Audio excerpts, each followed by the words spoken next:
Assalamualaikum warahmatullahi wabarakatuh. Salam sejahtera bagi kita semua.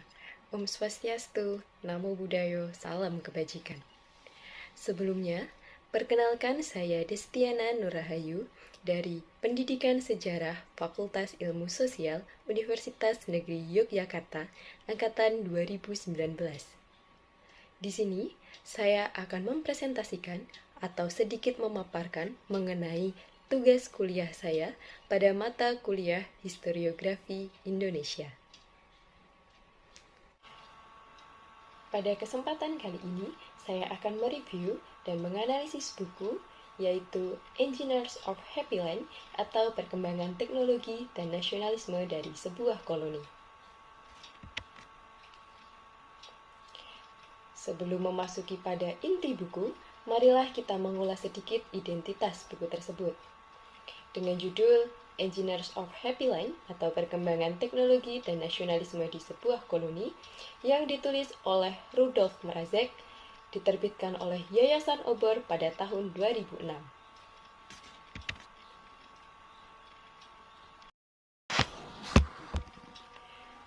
Kita mulai dari bab pertama dengan judul Bahasa sebagai Aspal. Nah, Mrazek ini menggambarkan perubahan akan teknologi yang mengalami pergerakan dan percepatan. Nah, Mrazek ini juga menggambarkan adanya proyek raksasa di mana terdapat pembangunan jalan aspal kiranya tahun 1808 hingga 1818, di mana saat itu terdapat sebuah pemisahan antara manusia dengan alam, yakni saat semula kaki manusia itu biasanya menginjak lumpur atau tanah, kemudian menjadi adanya pengembangan sarana transportasi dengan roda ya, baik kereta api ataupun dengan mobil. Kemudian disusul adanya tram, kemudian pembangunan infrastruktur jalan yang dikembangkan oleh insinyur. Inilah membuat orang-orang saat itu merasa tidak ada istilah jarak jauh untuk ditempuh, sehingga estimasi waktu tempuh antar wilayah itu menjadi lebih cepat. Nah, perkembangan ini pula yang memunculkan sebuah tren baru. Misalnya saja, adanya kereta atau delman itu dipandang masyarakat koloni sebagai tunggangan kalangan priayi ataupun elit Belanda. Tetapi, keunikan terjadi pada justru masyarakat Bumiputra atau masyarakat pribumi itu yang dianggap sebagai kelas bawah, mereka lebih menyukai menggunakan kendaraan kereta daripada golongan elit Belanda. Lalu, apakah moda transportasi bagi kalangan elit atau orang Belanda waktu itu? Nah, mereka ini cenderung menyukai motor ataupun mobil. Kemudian, perkembangan dari transportasi inilah yang mempermudah mobilitas para intelektual ya saat itu, sehingga ikut pula tersebar bahasa Indonesia. Nah, dikarenakan sarana untuk memindahkan manusia ini juga berasal dari bahasa, maka dapat pula memindahkan adanya gagasan serta cita-cita. Mrazek ini juga merekam pemikiran dan meliput banyak dokumen seperti dari Mas Marco Kartodikromo. Dia adalah seorang intelektual muda asal Indonesia ya. Kemudian berawal dari perkembangan teknologi disusul oleh bahasa, masyarakat Hindia Belanda ini kemudian memperoleh kepercayaan diri dan membentuk rasa nasionalisme. Nah, sekarang kita memasuki pada bab kedua.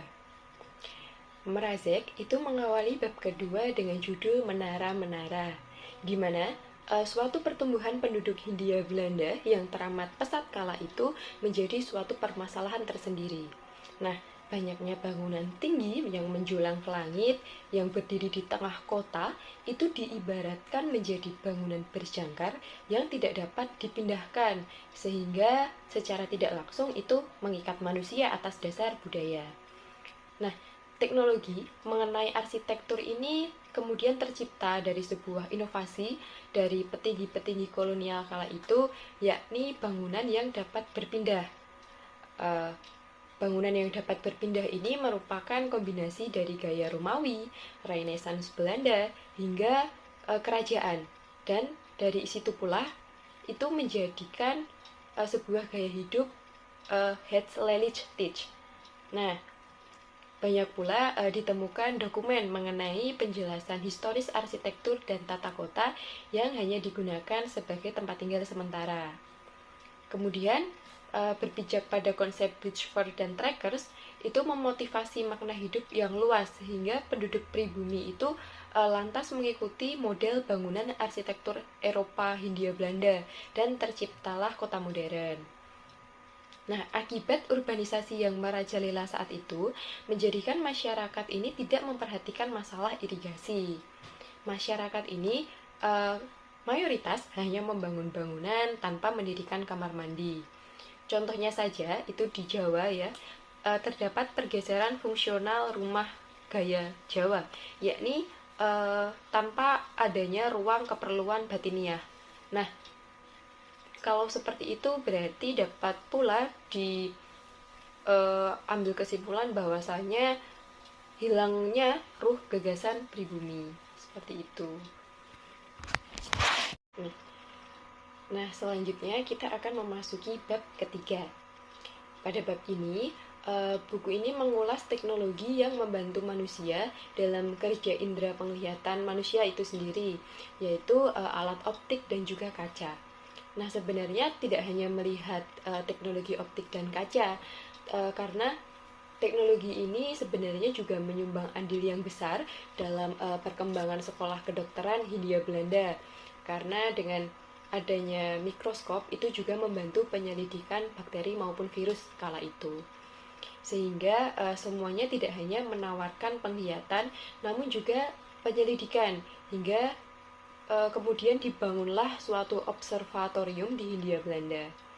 Nah, Mrazek ini mengulas 4 buku besar pada bab ketiga ini, yaitu dari Van Sandwich, Lloyd Cowperus, Wijer Fatima, dan juga Kartini.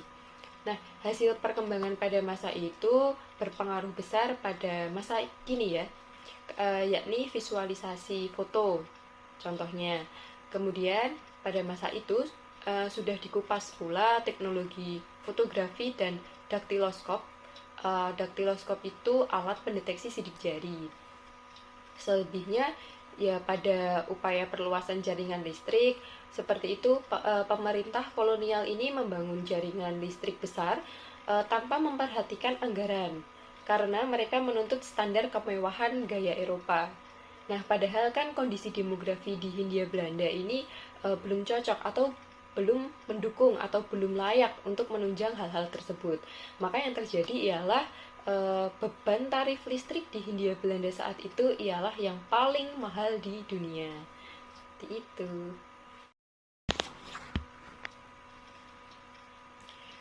Nah, kemudian selanjutnya kita memasuki pada bab keempat, yaitu Mrazek mengusung dengan judul Para Pesolek Indonesia. Nah, Mrazek ini mengulas penampilan luar masyarakat Hindia Belanda dengan penulisannya saat dirinya ini melihat 150 boneka orang pribumi yang dibuat oleh perempuan kalangan terhormat Hindia Belanda untuk kemudian dipersembahkan kepada Ratu Belanda sebagai hadiah. Nah, para pribumi ini lantas bisa mempresentasikan diri dan membedakan dirinya dengan kaum lain, seperti itu. Di sini Mrazek itu ikut mengulas perkembangan identitas nasionalisme Indonesia melalui pakaian atau penampilan. Nah, Mrazek ini kemudian beranjak pada realitas busana orang Belanda yang serba formal ataupun berwarna putih, seakan-akan ingin membedakan kaumnya dari pribumi. Nah, busana putih dan serba ketat inilah yang menjadikan jarak, karena saat itu kaum pribumi ini hanya berpakaian longgar dan mengenakan kain seadanya untuk menutupi badan. Nah, namun karena kondisi akan kebutuhan pribumi untuk menyeimbangkan modernitas, maka banyak pula pribumi yang masuk sekolah mengenakan peci ataupun topi siswa Belanda. Sebenarnya itu orang-orang pribumi ya, terutama mereka pemuda ataupun yang terpelajar itu menyadari bahwa kehadiran sebuah pakaian saat itu dapat dijadikan sebagai identitas. Oleh karena itu, tidak heran apabila kemudian pribumi mengikuti cara berpakaian orang Eropa yang mengenakan serba putih dan rapi. Representasi ini yang kemudian berkembang karena banyak golongan terpelajar yang membekali dirinya dengan pendidikan, sehingga kebanyakan dari mereka ini kemudian mulai mencari sesuatu untuk membedakan antara pesona pribumi dengan orang-orang Eropa. Mereka yang disebut sebagai pesolek pribumi ini ya dikarenakan meninggalkan ruh jati diri hanya karena tidak ingin dipandang rendah secara sosial. Nah, kondisi hierarki yang demikian serta pergerakan politik masa kolonial yang dinamis kala itu membuat tokoh kebangsaan nasionalis seperti Bung Karno, kemudian Syahrir dan Mas Marco itu mengikuti mode busana Eropa yang membuat meningkatnya juga atau ikut naiknya juga semangat nasionalisme dan mode baru agar sejajar dengan kaum kulit putih.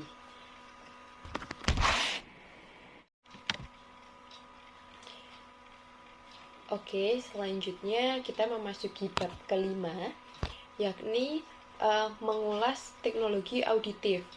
Nah, Mrazek ini mengulas teknologi auditif di bab kelima dengan judul Mari Menjadi Mekanik Radio. Mrazek ini menjelaskan akan komunikasi teknologi kabel dan nirkabel, baik itu telepon dan radio, serta budaya surat menyurat. Nah, saat munculnya telegram nirkabel, maka kegunaan radio di Hindia Belanda ini menjadi sesuatu atau barang yang paling dominan atau yang paling disukai oleh banyak pihak karena dapat menyebarkan informasi atau dapat menyebarkan berita dengan cepat. Nah, teknologi penyiaran radio ini menjadikan Hindia Belanda itu dekat dengan dunia luar. Bangsa barat yang dijadikan tolak ukur akan modernitas itu membawa aspirasi kolonial karena nyatanya mampu disaingi oleh aspirasi kebangsaan yang mana dapat beradaptasi dengan perkembangan telekomunikasi. Seperti halnya pada uraian mengenai Kartini yang diulas oleh Mrazek di bab ini, di mana budaya itu akan korespondensi wanita Jawa ternyata membawa pengaruh tajam pada perjuangan wanita di masa-masa berikutnya. Nah, energi baru pada bab kelima ini ditambah dengan kutipan majalah milik kaum nasionalis, yaitu Kebudayaan dan Masyarakat, terbit pada tahun 1939 dan juga mengutip kutipan koran Suluh Indonesia Muda tahun 1928, menjadikan uraian di bab 5 ini menjadi lebih menarik dan lebih sinkron seperti itu. Nah, kita memasuki pada bab ke-6 atau bab terakhir ya di buku Engineers of Happy Land ini. Pada bab 6 ini ditutup dengan epilog dengan judul Hanya Orang Tuli yang Dapat Mendengar dengan Baik, di mana itu mengeksplisitkan seorang tokoh ya, bukan insinyur, tetapi dirinya itu lantang menggemakan akan nasionalisme dan modernitas. Siapa itu? Dia adalah Pramudia Anantatur. Dia adalah seorang siswa. Dulunya adalah seorang siswa yang pernah mengenyam sekolah teknik radio di Surabaya. Pramudia ini tidak hanya menggelegarkan nama Indonesia melalui teknologi, kemudian melalui transportasi maupun sains, melainkan lewat bahasa pula.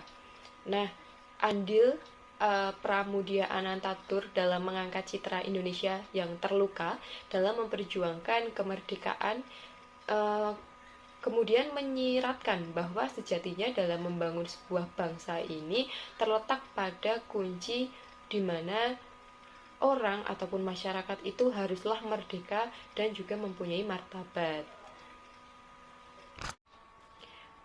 Nah, selanjutnya kita akan memasuki pada penilaian. Buku karya Rudolf Mrazek ini juga memiliki kelebihan ya teman-teman, di mana buku Engineers of Happy Land ini memang menarik untuk dibaca karena sifatnya yang informatif, kemudian pembahasannya dekat dengan kehidupan sehari-hari, itu mampu mengajak pembaca untuk membangun imajinasi akan perkembangan teknologi masa akhir kolonial yang merubah tatanan masyarakat pribumi sebelumnya. Nah, penjelasan akan akar sejarah teknologi dan nasionalisme itu dipaparkan juga dengan sistematis.